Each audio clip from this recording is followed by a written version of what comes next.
Hello mga boss, upload ko lang yung batch 3 ko. Quick lang to kasi konti lang naman sila. Start tayo sa mga 16 shots.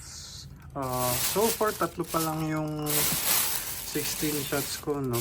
Pinag-iisipan ko pa kung kaya pang magdagdag pero let's see. So for this year, Midas Touch,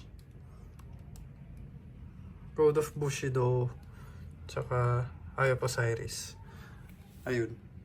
Next, dito tayo sa bombshell natin.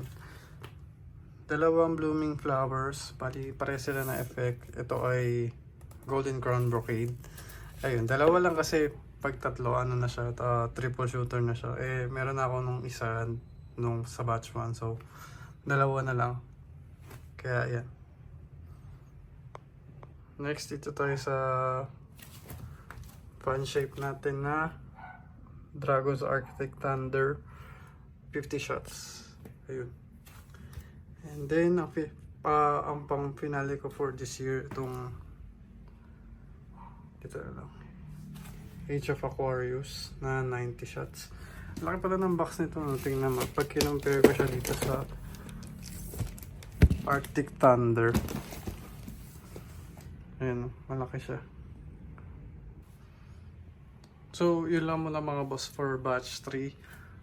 Let's see kung may time pa tsaka kung kakayanin ba ng budget for batch 4, pero tingnan natin. Ayun lang, konting days na lang, pwede na natin silang sindihan. So, exciting. Salamat!